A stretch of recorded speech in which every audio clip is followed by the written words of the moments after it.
Last हमने किया था एल्गी, ब्रायो, टेरिडो। आज अपने इस प्लांट किंगडम का लास्ट टॉपिक है जिम्नो एंड एंजियो। जिम्नोस्पर्म, जिसको हम बोलते हैं अनावर्त बीजी।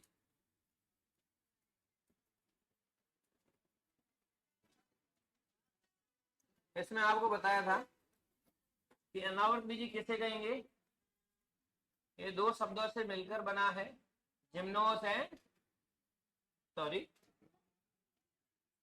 Gymno and sperm. जिम्नो का मतलब नेक्ड या नग्न, और स्पर्म का मतलब सीड यानी कि ये जिम्नोस्पर्म ऐसे पादप समूह है जिनके अंदर बीज तो पाया जाता है लेकिन फल नहीं पाया जाता। कहने का मतलब बीजांड तो होता है लेकिन अंडा से नहीं होता। तो हमने बोला था कि इनके अंदर जो बीजांड है वो अंडाशय से अनावृत रहता है, अंडाशय से अनावृत रहता है। ये चीज हमने बोली थी बेटा, क्या हुआ, यहां तक बोला था। आगे हमने बात की थी कि इनका मुख्य पादप शरीर कैसा होगा, बीजाणुद्भिद होगा, यानी कि सत्य, जड़, तना एवं पर्ण पाए जाए। ठीक है, अब हम बात करते हैं, तो जड़ की बात करें तो जड़ें मुख्य रूप से सामान्य प्रकार की होती है, लेकिन साइकस के अंदर, किसमें, साइकस इनका एक सदस्य है, एक मेंबर है, उस साइकस के अंदर प्रवाल जड़ें पाई जाती। क्या पाई जाती है बेटा, प्रवाल जड़ें। उन प्रवाल जड़ों में नॉस्टॉक और एनाबीना, दो नीलहरी शैवाल है, नॉस्टॉक व एनाबीना, वो क्या करते हैं, सहजीवन यापन करते हैं, सहजीवन यापन करते हैं। बताया था आपको, क्या ट्रिक बताई थी, सपना। S for Cycas, P for प्रवाल जड़े, फिर एन फॉर नॉस्टॉक और ए फॉर एनाबीना। यही बात करेंगे हम, जड़ की बात करें बेटा, है ना। पाइनस, पाइनस की जो जड़ें होती है उन जड़ों में कौन पाया जाता है, माइकोराइजा। क्या होता है बेटा, माइकोराइजा। ये दो क्वेश्चन जो बेटा इंपॉर्टेंट है, ध्यान रखना। माइकोराइजा क्या करता है, सहजीवन यापन करता है। क्या ट्रिक बताई थी, सपना को क्या बनाया था हमने, टीएन। सपना S for Cycas, P for प्रवाल जड़े, N for Nostoc, A for Anabaena, और इधर पीएम का मतलब पाइनस और एम फॉर माइकोराइजा। याद हो जाएगा, कोई दिक्कत। तने पर आए तो तने में हमने क्या बोला था, अशाखित किसमें पाया जाता है, लिखा है क्या पहले, नहीं लिखाया, को भी देखो अच्छे से। अशाखित किसमें होता है, साइकस में, और शाखित किसमें होता है। इस क्वेश्चन को भी अच्छे से देखना, सीधा पूछा जाता है कि शाखित प्रकार के या अशाखित प्रकार के तने किन में पाए जाते हैं, तो ये आपको ध्यान में रखना है। अशाखित को बोलते हैं अनब्रांच्ड, क्या बोलते हैं, अनब्रांच्ड, और साइकस को तो हम साइकस बोलते ही है। ध्यान रख सकते हो सीयू, और इधर आप ध्यान रख सकते हो पी फॉर पाइनस, और इसको बोलते हैं ब्रांच्ड। दो क्वेश्चन, जहां से क्वेश्चन बने उसी चीज को ध्यान दो, क्योंकि बीजाणुद्भिद अपने पास में टेरिडोफाइटा में भी था, जिम्नो में भी होगा, एंजियो में भी होगा, तो कॉमन क्वेश्चन। ठीक है, स्पेशल जो बने उस पर देखना है। एक तो साइकस की प्रवाल जड़ें, पाइनस की नॉर्मल जड़ें, और तना जो है वो शाखित किस्म में और अशाखित किस्म में। आगे चले, जड़ की बात हो गई, तने की बात हो गई, पर्ण की बात करें तो पर्ण सेम टेरिडोफाइटा की तरह दो प्रकार की होती है, लघु बीजाणु पर्ण और गुरु बीजाणु पर्ण। गुरु बीजाणु पर्ण। अब यहां पर एक इंटरेस्टिंग चीज है, इधर देखना कि इनके अंदर जो जननांग है जैसे उनमें तो पर्णों की निचली सतह पर थे, इनमें जननांग पर्णों की निचली सतह पर न होकर किस में पाए जाते हैं? जननांग शंकुओं में होते हैं। किस में होते हैं? शंकुओं। इसी से रिलेटेड एक चीज बता रहा हूं कि जो पाइनस है, क्या है बेटा? पाइनस जो है उसके अंदर नर शंकु भी होता है और मादा शंकु भी होते हैं। लेकिन जो साइकस है, साइकस में केवल नर शंकु होते हैं, यानी कि नर जननांग पाइनस के अंदर शंकुओं में, मादा जननांग भी पाइनस के अंदर शंकुओं में, लेकिन साइकस के अंदर नर जननांग शंकुओं में होंगे, मादा जननांग शंकुओं में नहीं पाए जाते। हम बोलेंगे कि मादा शंकु जो है, शंकु का मतलब बेटा कोण, आपको इक्विसिटम की शेप बताई थी, तने के ऊपर ब्लैक कलर के स्ट्रक्चर, मादा शंकु अनुपस्थित। तो किस रूप में होते हैं? ये सीधे स्त्री धानियों के रूप में होते हैं। किस रूप में होते हैं? स्त्री धानियों के रूप में। यहां तक चीज क्लियर? किसी को कोई दिक्कत? आगे चले। देखो बेटा इधर, उसके बाद में बात करें तो जिम्नोस्पर्म है, तो इनके अंदर कौन कौन आ सकता है? मोस्ट ऑफ इनमें झाड़ियां आती है और पेड़ आते हैं। ठीक है, आवास की बात कर रहा हूं। उसी हिसाब से अगर सबसे बड़े जिम्नोस्पर्म की बात करें और सबसे छोटे जिम्नोस्पर्म की बात करें, तो सबसे बड़ा जिम्नोस्पर्म, सबसे बड़ा जिम्नोस्पर्म, नाम ध्यान रखना, पूछा जा सकता है। सबसे बड़ा जिम्नोस्पर्म कौन? सिकोया जाइजेंटिया। क्या नाम है? सिकोया जाइजेंटिया। लगभग 350 से 400 फीट लंबा। सबसे छोटे की भी बात कर लेते हैं।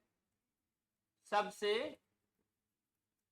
छोटा जिम्नोस्पर्म याद है किसी को? जेमिया। आगे बोल दे ये तो पिग्मिया। दो नाम ध्यान रखना। सबसे बड़े जिम्नोस्पर्म की बात करें तो सिकोया जाइजेंटिया, और सबसे छोटे जिम्नोस्पर्म की बात करें तो क्या होगा बेटा? जेमिया पिग्मिया होगा। यहां तक कोई दिक्कत? आगे चलते हैं। ये जो जिम्नोस्पर्म है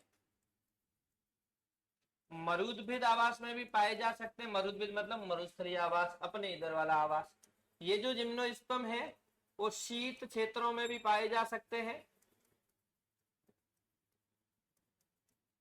जैसे एक बात करता हूं, क्रिसमस ट्री अपने इधर मिलता है क्या? कहाँ मिलता है? ठंडे प्रदेश जहां पर भी होते हैं वहां पर ये जो चीज है वो ज्यादा पाई जाती है ना। हाँ, शिमला कह दो, कुल्लू कह दो, मनाली कह दो, हिमाचल प्रदेश कह दो, है ना। क्या नाम है? Christmas tree. क्रिसमस ट्री का साइंटिफिक नेम एरुकेरिया एक्सेल्सा। आगे लिखते हैं। चलो, इसके बाद में बात करें तो इनमें जाइलम व फ्लोयम भी होंगे उपस्थित। इनमें द्वितीयक वृद्धि भी होगी। द्वितीयक वृद्धि क्या होती है? तने की मोटाई में वृद्धि। अब आगे मुख्य रूप से बात करते हैं। जननांग क्या बोला? नर शंकुओं में और मादा शंकुओं में। उनमें क्या होगा? निषेचन। इनके लिए निषेचन के लिए जल की आवश्यकता नहीं होती। इनमें निषेचन मुख्य रूप से किसके द्वारा होता है? वायु द्वारा। किसके द्वारा होगा? वायु द्वारा। निषेचन के बाद में क्या बनेगा? जब नर युग्मक मादा युग्मक मिलते हैं, निषेचन का मतलब है मिलना, तो हम सॉरी यहाँ निषेचन नहीं बेटा, परागण कहेंगे। परागण किसके द्वारा होगा? वायु के द्वारा। परागण के बाद में क्या होगा? निषेचन। निषेचन से क्या बनेगा? युग्मनज। युग्मनज से क्या बनेगा? देखना बेटा इधर, इधर ध्यान दो, बाद में लिखना। जब निषेचन होगा तो हमने क्या बोला कि जो स्त्री शंकु है, यानी कि बीजांड इनमें उपस्थित होते हैं। अपन बीजांड की आगे संरचना पढ़ रहे हैं। निषेचन के बाद में दो संरचनाएं बनती है, एक तो युग्मनज बनता है, एक और संरचना बनती है जिसको बोलते हैं PEN, प्राथमिक भ्रूणपोष केंद्रक। इससे आगे चल करके बनता है भ्रूणपोष, और ये जो युग्मनज है आगे चल करके बनाता है भ्रूण। ये भ्रूणपोष क्या करेगा? विकसित हो रहे भ्रूण को पोषण प्रदान करने का काम करेगा। कौन करेगा? एक बार इधर देखना बेटा, हमने जो स्त्री शंकु की बात की, यानी कि इनके अंदर बीजांड होंगे तो सही, लेकिन अंडाशय से आवृत नहीं होंगे। तो बीजांड की एक बार संरचना देखो, देखना बेटा, बीजांड की संरचना, ये बीजांड ऋजु प्रकार के होते हैं। 6 प्रकार के बीजांड होते हैं। पहला बीजांड होता है ऋजु प्रकार। ऋजु का मतलब होता है एकदम सीधा। सीधा मतलब क्या? सबसे बीच में भ्रूणकोश। आपने नाम सुना है भ्रूणकोश का? नहीं?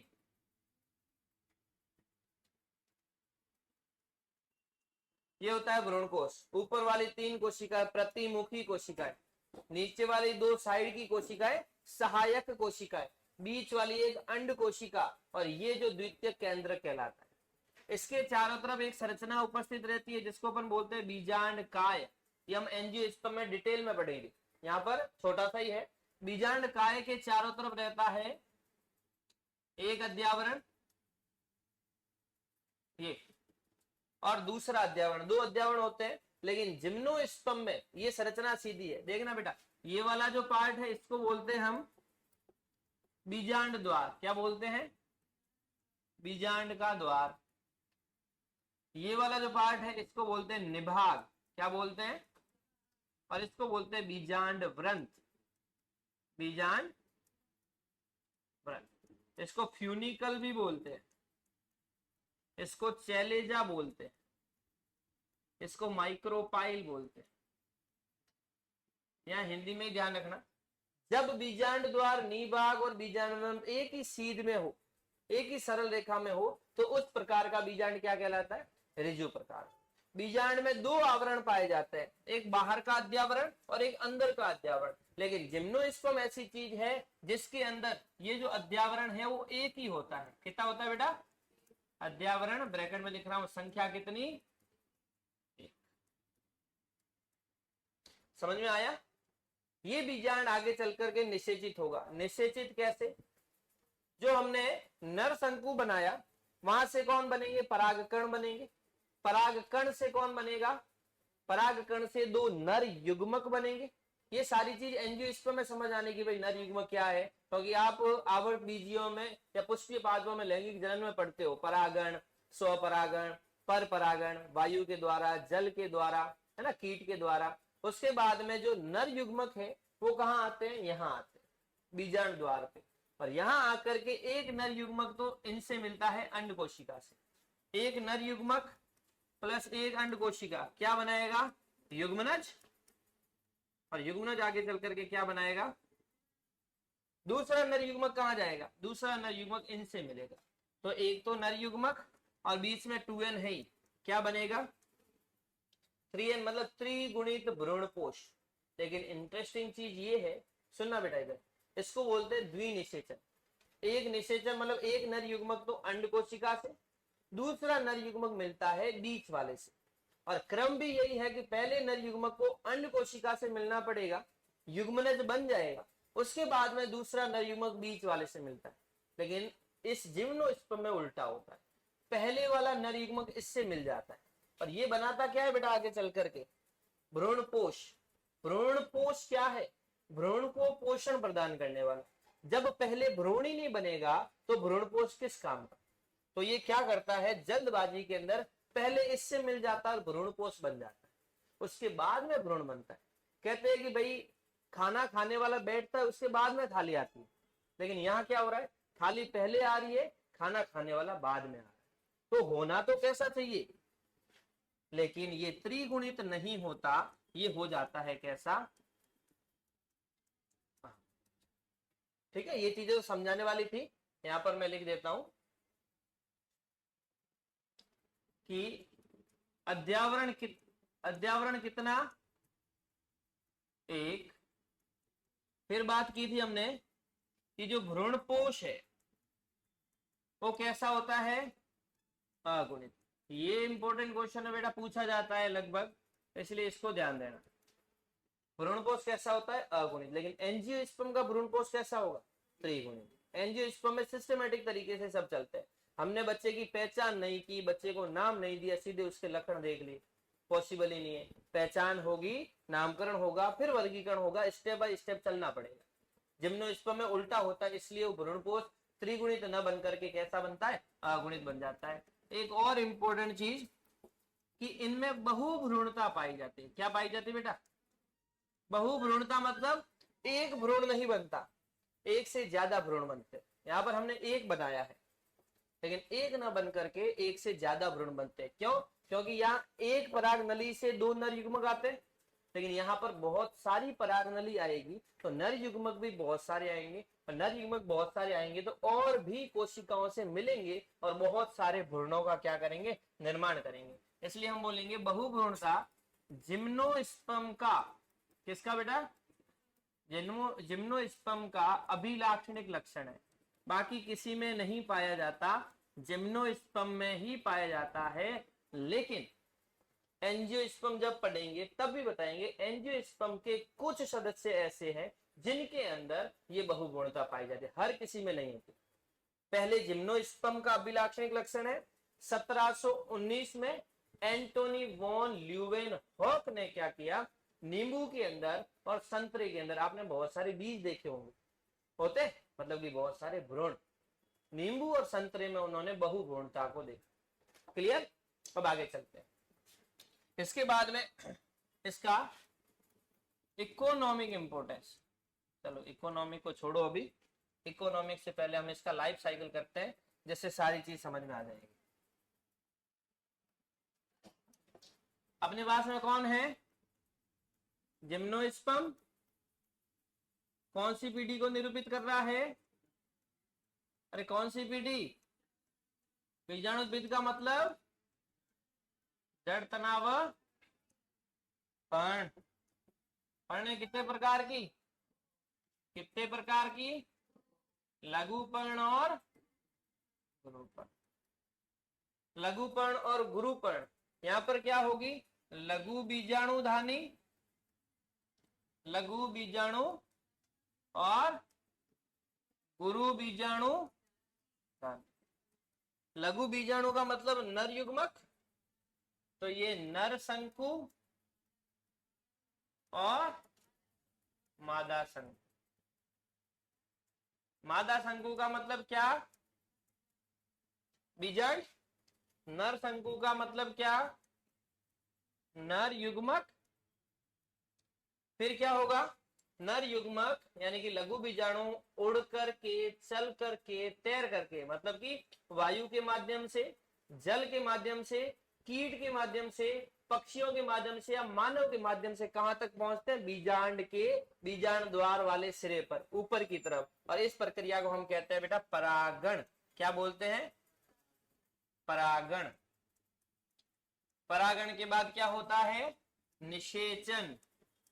निषेचन से क्या बनता है, दो चीजें बनेगी, कौन कौन सी, एक तो युग्मनज और दूसरा PEN, प्राथमिक भ्रूणपोष केंद्र।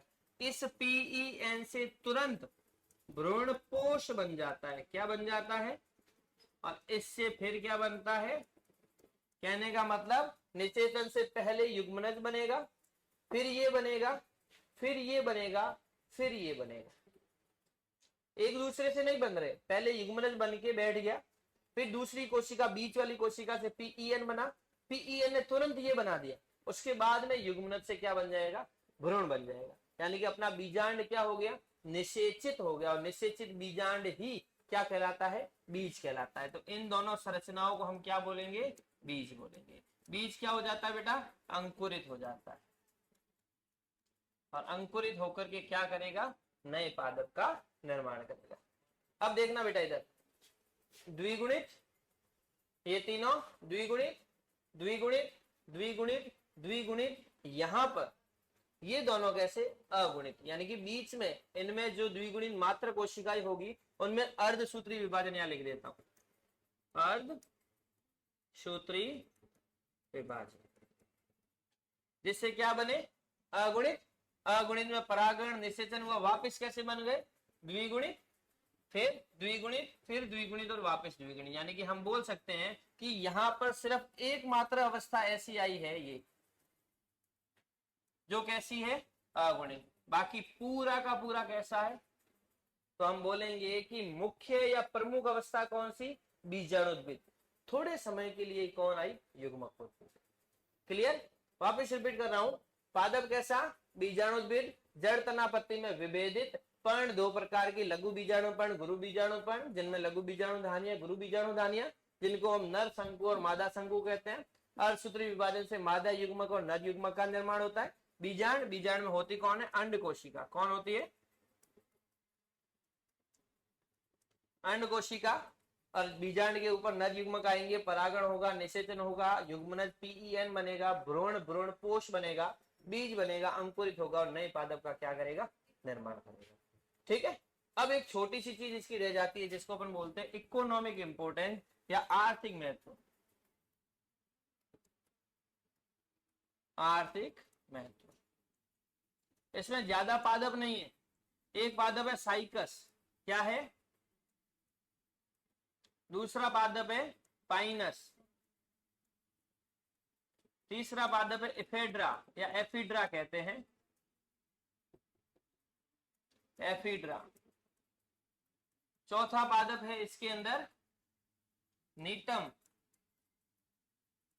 पांचवा है गिंको और छठा है सिड्रस। देवदार नाम सुना बेटा, देवदार का प्लांट, देवदार का ट्री, लकड़ी फेमस है उसकी, सिड्रस देवदारा नाम है उसका, ये ही प्लांट है जो इसमें फेमस है। इसके अलावा सिकोया आपको लिखा दिया पहले, सबसे बड़ा जिम्नोस्पर्म, जेमिया पिग्मिया लिखा दिया आपको। अब इनमें क्या इंपॉर्टेंट है, सुनना बेटा, जो साइकस है, इस साइकस के उत्पाद के रूप में कौन बनता है, सागो, क्या बनता है, सागो। आपने साबूदाना सुना होगा, सुना ना, वो इसी से प्राप्त होता है, सागो उत्पाद। पाइनस से बनता है बेटा, पाइनस के अच्छे खासे इंपॉर्टेंट है, इससे बनता है चिलगोजा, क्या बनता है, नाम सुना है। इसके बीज जो है, कौन से बीज, भुने हुए बीज, भुने हुए बीज कच्चे मेवों के रूप में खाए जाते हैं। कच्चे मेवे कौन से, जैसे काजू हो गया, बादाम हो गया, ड्राई फ्रूट कहते हैं जिसको, के रूप में। एक और इसका इकोनॉमिक इंपोर्टेंस है कि पाइनस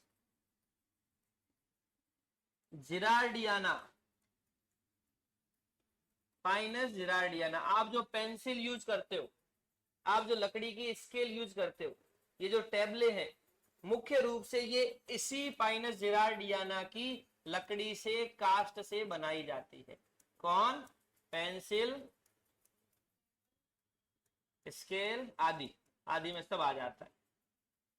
क्लियर, आगे देखो, इफेड्रा वेरी वेरी इंपॉर्टेंट, अपने राजस्थान में बहुत ज्यादा पाया जाता है।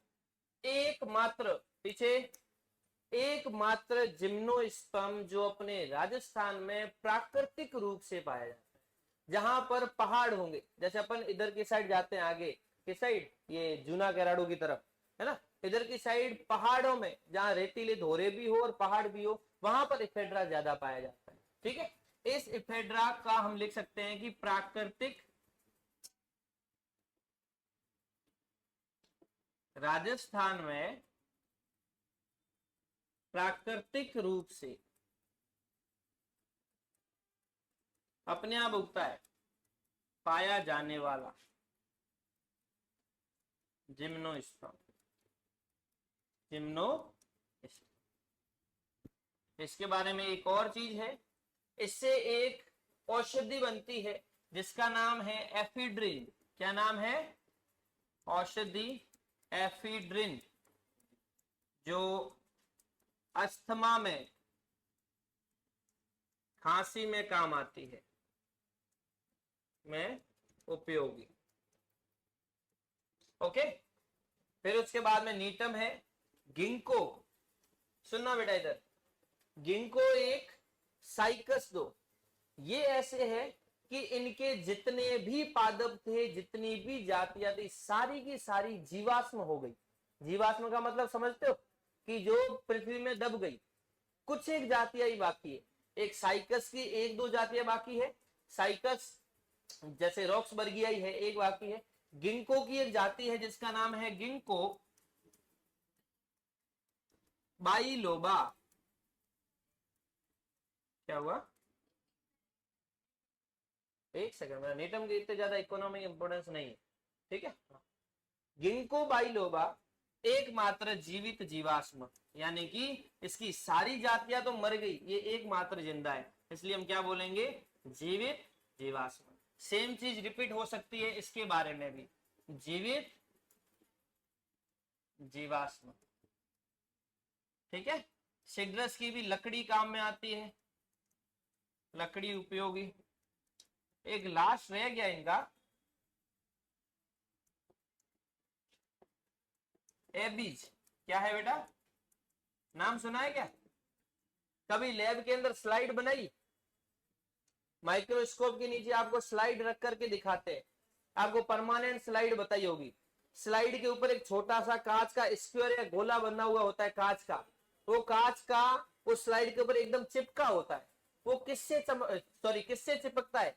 एबीज जो है, इसका पूरा नाम है एबीज बालसेमिया। क्या नाम है? इससे एक उत्पाद बनाया जाता है जिसका नाम है कनाडा बालसम। क्या नाम है? Canada balsam. ये एक प्रकार का गोंद कह सकते हैं। पर ये जो कनाडा बालसम है, कोई बात नहीं बेटा,